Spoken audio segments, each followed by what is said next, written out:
तारीख 20 मार्च 1995 जापान के सबवे यानी अंडरग्राउंड मेट्रो में एक टेरर अटैक होता है। पर यह हमला कोई बॉम्ब या हथियार से नहीं था, बल्कि सबवे में जहरीली सीरीन गैस छोड़ दी गई थी। और सीरीन गैस इतनी जहरीली होती है कि अगर इसका 1 ml भी स्किन को छू जाए तो मिनटों में मौत हो सकती है।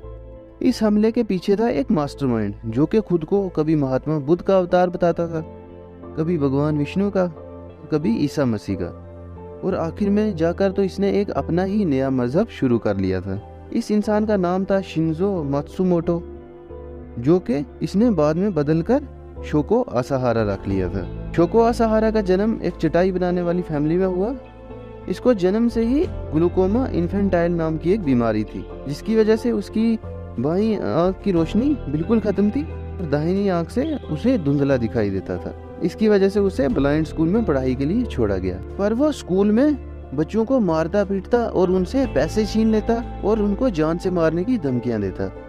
साल 1977 में उसने अपनी ग्रेजुएशन कंप्लीट कर ली। उसके बाद उसने कुछ वक्त के लिए चाइनीज ट्रेडिशनल मेडिसिन के बारे में पढ़ा और एक फार्मेसी ओपन की। फिर उसने साल 1978 में शादी कर ली, जिससे आगे चल के उसे 6 बच्चे हुए। पर साल 1981 में उसकी फार्मेसी पर रेड पड़ी, जहां पर पता लगा कि वो बिना लाइसेंस के फार्मेसी चला रहा था।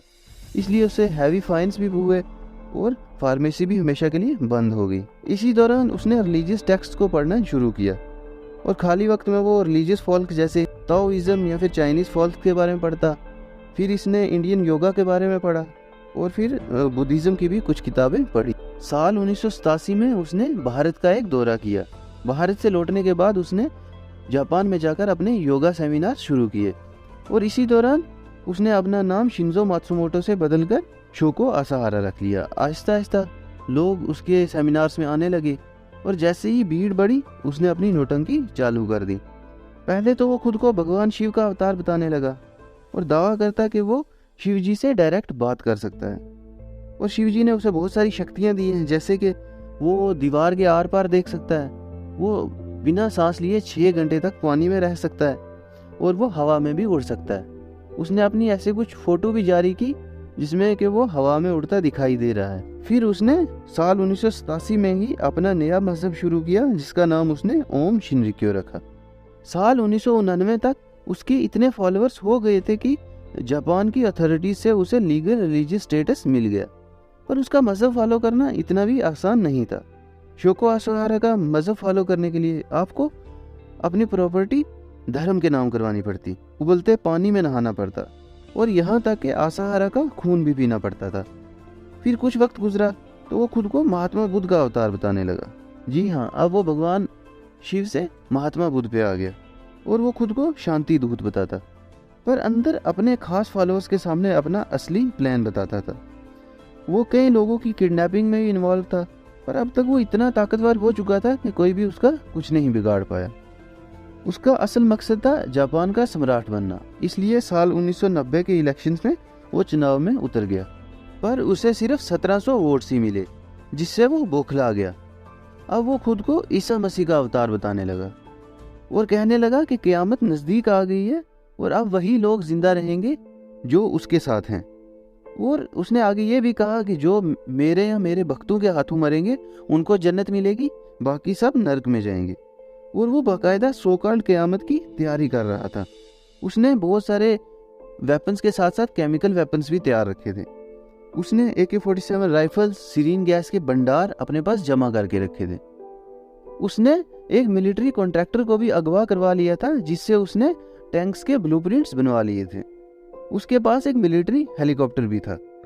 वो यहाँ तक भी नहीं रुका, उसने ऑस्ट्रेलिया में एक जगह ज़मीन खरीद रखी थी जिसके नीचे यूरेनियम का भंडार था।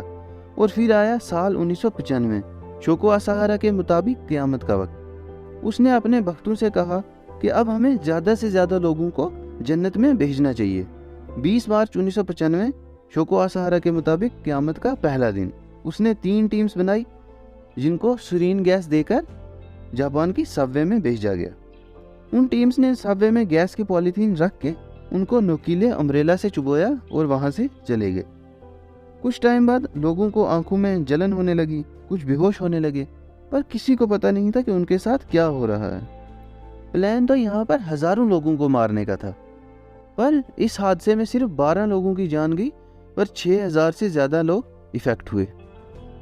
पुलिस और सिक्योरिटी एजेंसीज को जैसे ही शोको असाहारा पर शक हुआ तो उसके आश्रम पर रेड मारी गई और वहाँ से हथियार और सीरीन गैस तो रिकवर हुई ही, पर एजेंसीज को वहाँ पर उसके नेक्स्ट प्लान के बारे में पता लगा।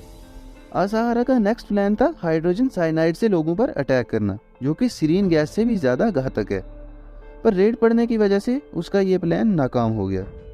खैर, अब उसे गिरफ्तार कर लिया गया और अदालत में पेश किया गया। अदालत ने उसे और उसके 12 साथियों को 27 मर्डर केसेस में फांसी की सज़ा सुनाई, पर फांसी होने से पहले वो 24 साल तक जेल में रहा। 27 फरवरी 2004 को उसे फांसी की सज़ा हुई थी, पर यह डिले होते होते आखिरकार साल 2018 में उसको फांसी हुई। जापान की मीडिया ने इस ट्रायल को ट्रायल ऑफ द सेंचुरी कहा, क्योंकि इस ट्रायल को बहुत ज़्यादा साल लग गए। साल 2000 में जब शोको असाहारा जेल में था तो उसके मज़हब का नाम ओम शिनरिक्यो से बदलकर अलिफ रख लिया गया। ये थी real life secret game type story. कैसी लगी आपको कमेंट करके ज़रूर बताएं और ऐसे ही वीडियोज़ के लिए सब्सक्राइब करें हमारा चैनल।